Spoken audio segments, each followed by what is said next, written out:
Dobré ránko, ako ste sa vyspali? Ja som sa dnes zobudila taká nejaká nakapatá.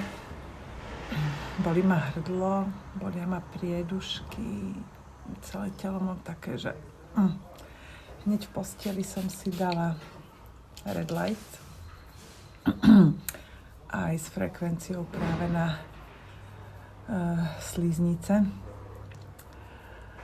A hneď som si vykloktala s oxinou, ešte budem pokračovať.